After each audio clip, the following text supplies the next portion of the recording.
Olá, sétimo ano da Escola Cristã Eduardo Miller, aqui é o professor Rodrigo Calderaro e eu trouxe essa videoaula para a gente dar sequência ao capítulo 2 do nosso tema 3 do livro didático.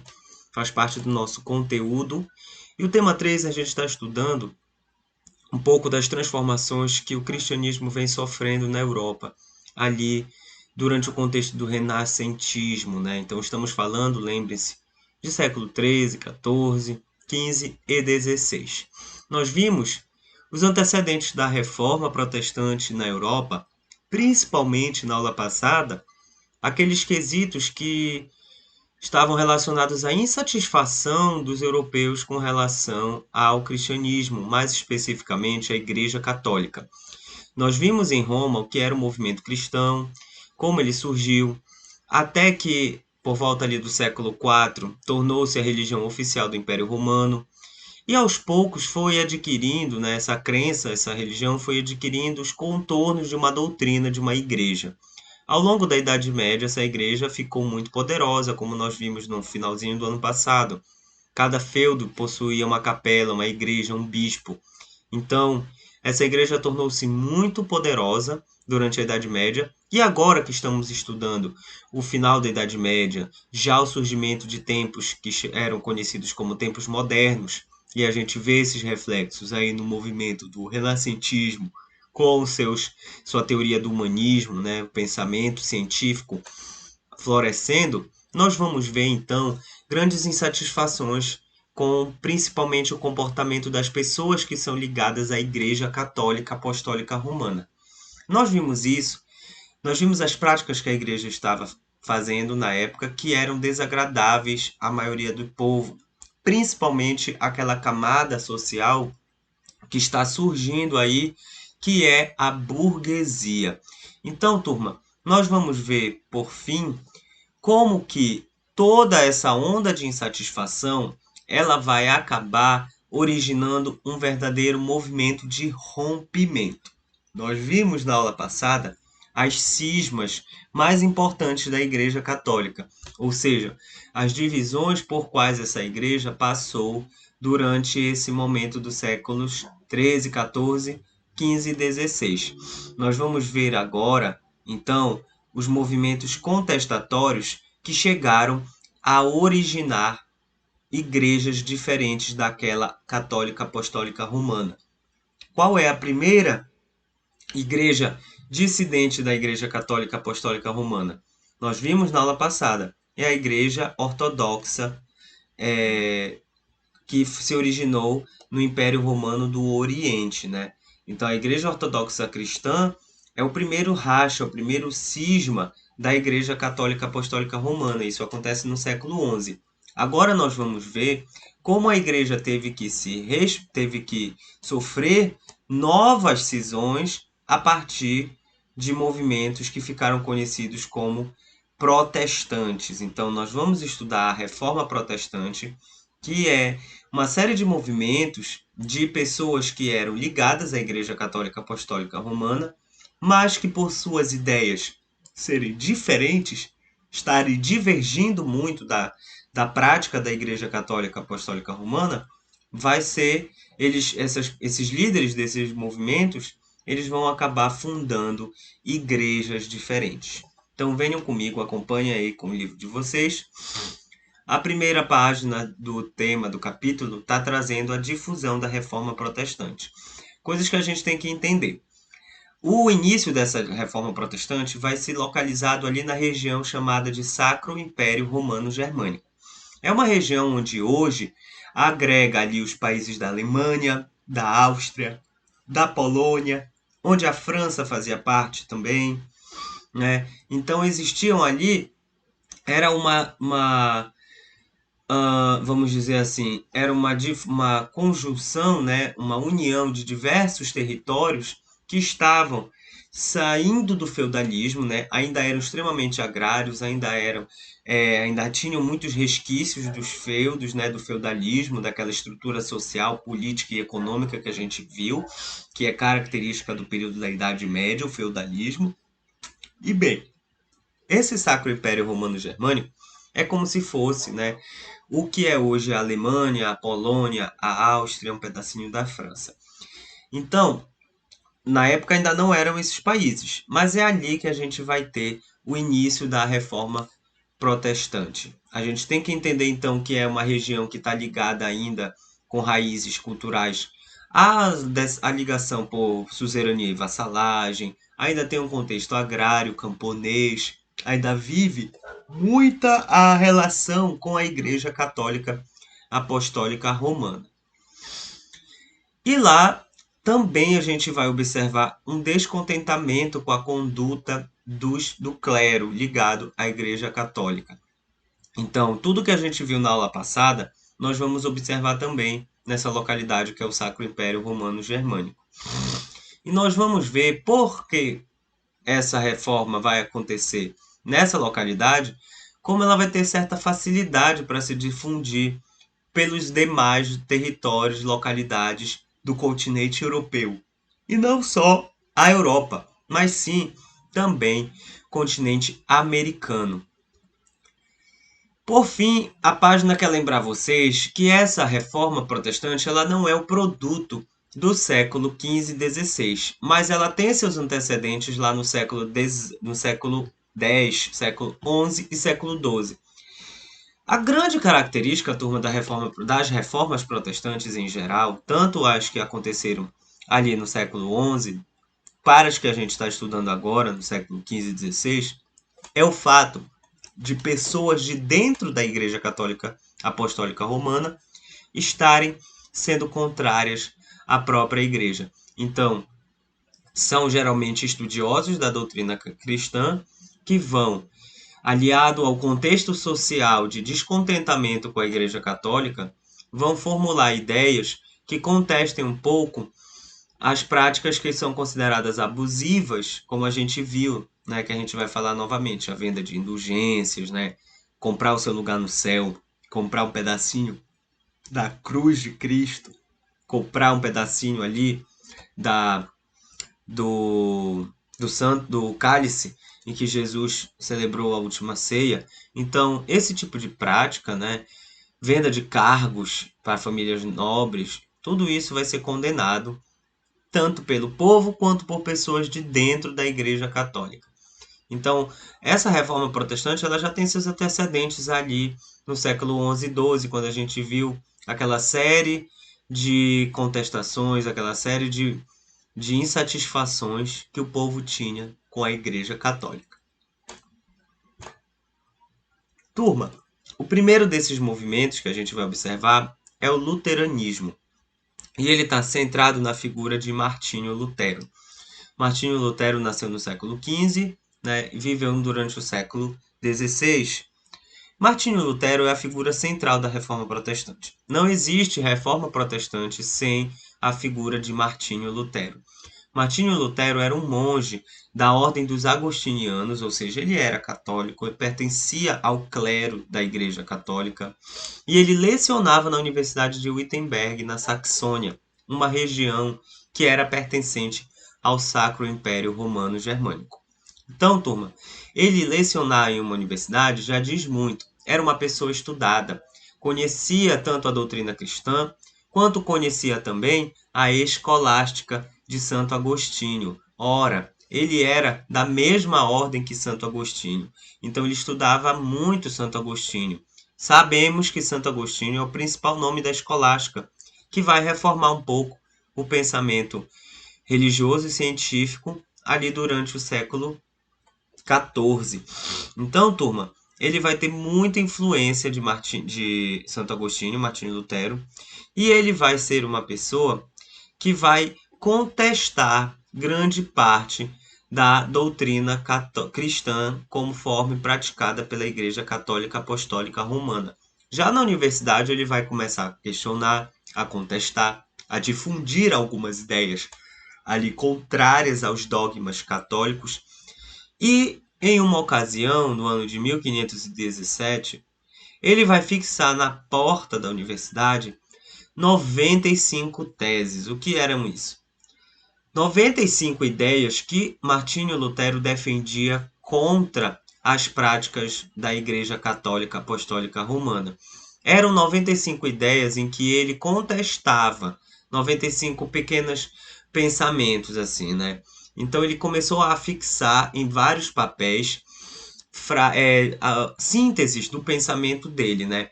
Essas 95 teses ele criticava, por exemplo, a autoridade do Papa, ele contrariava a venda das indulgências, que é aquela comprar o seu pedacinho do céu ainda em vida, né? Comprar o seu perdão, né? Comprar um pedacinho da cruz de Cristo. Ele também defendia a livre interpretação da Bíblia, ou seja, ele não queria que a Bíblia fosse monopolizada pelo clero. Ele acreditava que as pessoas comuns que não eram pertencentes à igreja tinham o direito de ler a Bíblia e interpretar a Bíblia. Lembrem-se, nessa época pouquíssimas pessoas sabiam ler e escrever. Então aqueles que sabiam ler estavam frequentemente na igreja. E por eles saberem ler latim, eles tinham então o controle das interpretações da igreja, principalmente o controle das interpretações da doutrina cristã. Martinho Lutero era contra isso. Martinho Lutero não criticava essa prática da Igreja Católica. E, por fim, ele criticava um dogma. Ele acreditava que a salvação se dava pela fé em Jesus e as boas obras que essa pessoa fazia em nome de Jesus aqui na terra. Enquanto a Igreja Católica Apostólica Romana estava no momento que pregava a salvação através da doação dos bens, através da penitência, através do castigo, dos 7 sacramentos, tudo que a gente viu na aula passada era o modelo como a Igreja Católica Apostólica Romana estava guiando os seus fiéis. Martinho Lutero tinha então esse pensamento contestador, esse pensamento que contrariava grande parte das práticas da Igreja Católica. Essa fixação das 95 teses vai ser tão famosa que essa notícia vai chegar ao Papa. Papa Leão X vai exigir que Martinho Lutero se retrate, ou seja, que ele peça desculpas, que ele diga que não tinha intenção de fixar as 95 teses, que ele não pensa daquela forma, que ele estava agindo errado. Mas ele não vai se retratar. Então ele será excomungado em 1520, que significa que ele vai ser desligado da Igreja Católica. Ele não vai mais poder ser considerado um monge da Igreja Católica, um estudioso da doutrina cristã. Ele vai ser expulso da organização da Igreja. Ocorre que no Sacro Império Romano Germânico, ali na região da Saxônia, vai acontecer a Dieta de Worms. Uma dieta, gente, nesse sentido aqui, não tem aquele significado de regime, de emagrecer, tá? Mas sim, a dieta significa uma assembleia, onde os príncipes e as autoridades locais da Saxônia, de todo o Sacro Império Romano Germânico, vão se reunir com líderes religiosos para estabelecer ali consensos.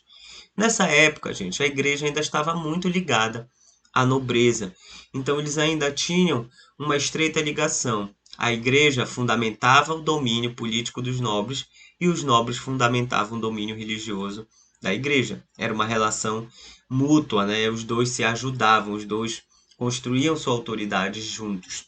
Então a dieta era um momento onde eles iam se reunir e se alinhar. Nessa dieta que aconteceu em Worms, em 1521, o imperador Carlos V vai exigir uma retratação de Lutero, mas Lutero continua convicto de suas teses. É essa imagem que está aqui no slide. Lutero, então, vai ser declarado um herege, ou seja, herege era aquele que professava contra os dogmas da igreja, ou seja, aquela pessoa que discordava dos dogmas, das verdades absolutas da igreja. Já lhes expliquei. A Imaculada Conceição da Virgem Maria é um dogma. A humanidade e a divindade de Jesus Cristo também é um dogma. Então são essas verdades inquestionáveis que caso sejam questionadas, sejam contrariadas, sejam refutadas, elas vão ser declaradas heresias. Então, as ideias de Lutero vão começar a se propagar e ele vai romper dessa forma, após a Dieta de Worms, definitivamente com a Igreja Católica. A reforma que Lutero está propondo vai se radicalizar na Europa toda, porque é um movimento que rompe com o Papa e com a estrutura da Igreja Católica. Isso vai favorecer grande parte da nobreza feudal e da grande burguesia. Vai favorecer a nobreza, porque a Igreja de Lutero ela vai se apossar das terras da Igreja Católica. Então Lutero está ali pregando a formação de uma nova igreja baseada nos princípios da salvação pela fé, na livre interpretação da Bíblia. Inclusive Lutero é o responsável por traduzir a Bíblia do latim para o alemão. Então ele, com esse movimento, vai começar a difundir essa prática de traduzir a Bíblia para o idioma local. Essa tradução da Bíblia no idioma local é muito importante para difundir os ideais da Bíblia, né? Difundir a mensagem de Cristo em uma língua de fácil acesso e também permitir que as pessoas interpretassem a Bíblia da sua maneira, lessem a Bíblia em casa, não só nas igrejas, né? Então, quando Lutero propõe essa reforma e se desliga da igreja, é excomungado, é declarado um herege, ele começa a influenciar alguns nobres, alguns príncipes da Saxônia, alguns príncipes do Sacro Império Romano Germânico que vão apoiá-lo. Por quê? Porque romper com a Igreja Católica naquele momento era interessante para essa nobreza e para uma parte da burguesia. Então, a Igreja de Lutero ela vai confiscar as terras da Igreja Católica.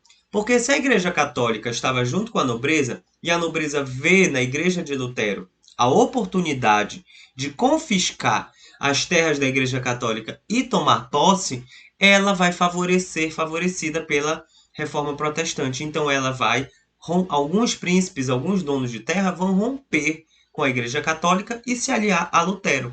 A mesma coisa vai acontecer com a grande burguesia, porque Lutero é contra a venda de indulgências e o pagamento do dízimo da forma como a Igreja Católica Apostólica pregava, de doar tudo, né, de doar tudo para os pobres. Lutero não acreditava que isso era uma forma de salvação. Martinho Lutero acreditava que a salvação vinha pela fé. O pagamento do dízimo era importante, mas não era como a Igreja Católica acreditava, que era para doar tudo, que só se salvava se doasse tudo aos pobres e a igreja, obviamente. Então a burguesia vai ser liberada de certos pagamentos de impostos eclesiásticos. Então, dessa forma, ela também vai ser beneficiada pela igreja de Martinho Lutero. Então, muitos nobres vão junto com Lutero, né? Então, é um movimento aí de grande rompimento de alguns príncipes do Sacro Império Romano Germânico com a Igreja Católica e eles vão se aliando a Martinho Lutero e a Igreja Protestante Cristã de Martinho Lutero. É interessante ressaltar que Martinho Lutero não está propondo aqui uma outra doutrina, mas sim uma doutrina cristã fundamentada nos ensinos de Jesus Cristo e não mais nos dogmas da Igreja Católica. Isso vai ser altamente revolucionário ali na Europa do século XVI e vai acender nas pessoas um desejo por reformas sociais e econômicas. A reforma protestante é uma reforma religiosa, mas que vai ter seus impactos no meio social e econômico. Então a gente vai observar ali na Saxônia a revolta dos cavaleiros em 1523, onde alguns nobres vão se reunir para lutar com o exército cristão, e os anabatistas, que vão ser um grupo ali de pessoas que são mais fervorosas e acreditavam em ideais mais radicais e também foram à luta armada e queimavam os católicos em fogueiras. Então eram movimentos mais radicais da reforma, eram pessoas que acreditavam que deveriam combater os cristãos, matar mesmo os cristãos, expulsá-los do Sacro Império Romano Germânico, para poder que a reforma protestante avançasse. Aí tem uma outra dieta, uma outra reunião, a Assembleia de Príncipes, Reis, junto com membros do clero e também com membros agora da Igreja Luterana, na cidade de Spira, em 1529, onde vai haver uma tentativa de reconciliação entre os luteranos e os católicos. Ou seja, os príncipes ali eles vão tentar reconciliar os príncipes que estão a favor da Igreja de Lutero e os príncipes que estão a favor da Igreja Católica. Só que é uma tentativa, isso não vai acontecer. Nessa ocasião, vai ser firmado a desavença entre os luteranistas e os católicos, e os luteranistas vão assumir essa posição de protestantes. Quando eles vão ficar conhecidos como protestantes. Então a Igreja de Lutero passa, a partir da Dieta de Spira, em 1529, a ser conhecida como a Igreja Protestante. Até que em 1555, na cidade de Augsburgo, vai ser assinado o tratado que estabelecia a tolerância oficial aos luteranos no Sacro Império Germânico. Então, nessa cidade de Augsburgo, no ano de 1555, vai ser assinado o tratado chamado Paz de Augsburgo, onde os príncipes, junto com as lideranças católicas, vão reconhecer a Igreja Luterana, a Igreja Protestante, vão permitir que ela exista e funcione no Sacro Império Romano Germânico. Então é a partir daí que a Igreja Protestante se torna uma igreja legalizada, né? Oficialmente uma igreja que pode ser uma religião seguida por príncipes sem ser perseguida, né? Então acabam as perseguições tanto de luteranistas contra católicos como de católicos contra luteranistas. Mas as ideias de Lutero, turma, foram tão longe, né, que a paz de Augsburgo, Lutero já tinha até falecido, mas as ideias dele continuaram, influenciaram outras reformas protestantes na Europa toda. Então a gente vai ver o calvinismo, que é um movimento liderado por João Calvino, que já nasceu no século XVI, e ele é um teólogo francês, que foi expulso da França em função de suas ideias questionadoras. João Calvino, ele era então membro da igreja, ele leu grande parte da Bíblia traduzida por Lutero, ele soube das ideias de Lutero, conheceu as ideias protestantes de Lutero e concordava com as ideias protestantes de Lutero. Então ele foi expulso da França, né? Ele foi expulso da França porque a França era católica e ele estava começando a assim, gostar muito ali do protestantismo. Tanto que ele escreve, após a expulsão dele, a obra chamada Instituição da Religião Cristã, onde nessa obra ele sintetiza as principais ideias dele, e elas tinham um caráter protestante. Aí, por conta dessa obra, ele também vai ser expulso da cidade onde ele vai se refugiar, que é Genebra, na Suíça. Quando ele é expulso de França, ele vai para Genebra, e lá ele escreve essa obra, Instituição da Religião Cristã. Mais 2 anos depois da publicação dessa obra, que começa a circular em Genebra, né, graças à imprensa, como nós vimos, né, estamos estudando aí os avanços da época que eles proporcionam, né, a difusão dessas ideias em uma velocidade tão rápida que não era vista antes. Então ele é expulso de Genebra. Até que ele luta, né, saindo de Genebra, ele começa a angariar lutas contra civis e libertinos, principalmente em outros países da Europa. Os libertinos são aqueles que não eram nem os católicos e nem os protestantes. Eles viviam entre, né, a essas duas religiões. Então Calvino vai começar a fomentar revoltas sociais também, né? Até que as suas ideias elas vão se espalhar pelo resto do mundo. Então, na França, os calvinistas, aqueles apoiadores de Calvino, eles vão ser conhecidos como huguenotes. Serão conhecidos como puritanos na Inglaterra e presbiterianos na Escócia. Uma das ideias centrais do pensamento de Calvino é o conceito da predestinação. É uma crença de que a salvação de um ser humano ela já é predestinada pela vontade divina, ou seja, certas pessoas já nasceriam com o dom da salvação. E aí alguns sinais iriam se manifestar naquela pessoa para mostrar que ela era predileta por Deus e já estava predestinada a se salvar.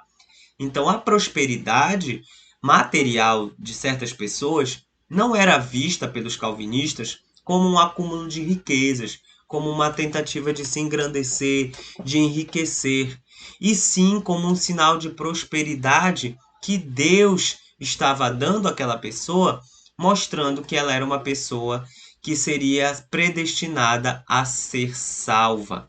Então, turma, a ideia de Calvino no conceito da predestinação é aquela que mais radicalmente se opõe à doutrina católica e à doutrina protestante de Lutero, porque ela crê que a prosperidade não é algo ruim, e sim algo bom.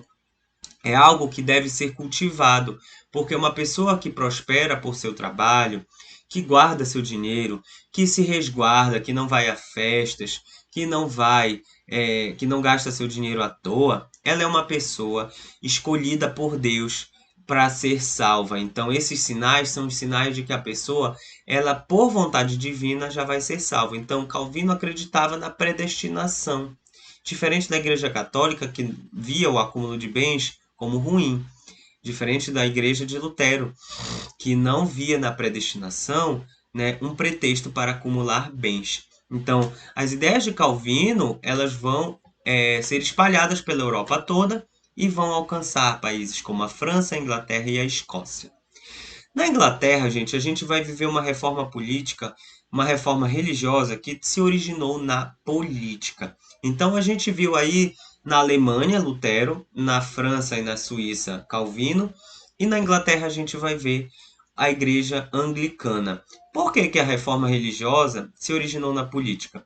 Acontece que o rei Henrique VIII, que era o rei da dinastia Tudor na época na França, ali no século XIII, ele vai ele vai começar a questionar a igreja num ponto. Ele queria se divorciar de sua esposa. Sua esposa, chamada Catarina de Aragão, ela não tinha filhos homens e o rei tinha algumas amantes. Então, com uma das amantes, chamada Ana Bolena, ele vai ter um filho homem. Então, para que ele tivesse um herdeiro do sexo masculino, ele vai tentar se divorciar de Catarina de Aragão, que não tem filhos homens para ele, e ele vai tentar se casar com Ana Bolena. Mas ele é um rei cristão e sabemos que o catolicismo não permite o divórcio.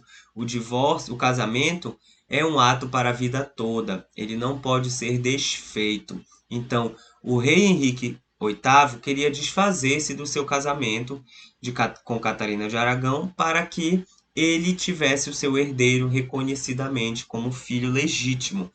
E aí não vai, o Papa não vai deixar ele se divorciar, porque ele vai estar quebrando um sacramento que é o casamento. Então, ele vai romper com o Papa em 1533, o rei Henrique VIII. Ele vai romper com o Papa, vai se desligar da Igreja Católica e vai convencer o parlamento a criar uma igreja onde ele seria o líder dessa igreja. Então, rei Henrique VIII vai propor ao parlamento uma criação de uma igreja chamada Igreja Anglicana, uma igreja diferente da Igreja Católica, uma igreja protestante. E aí, turma, qual é o principal interesse desse rei? É só se divorciar? É só ter seu filho legítimo reconhecido? Também não.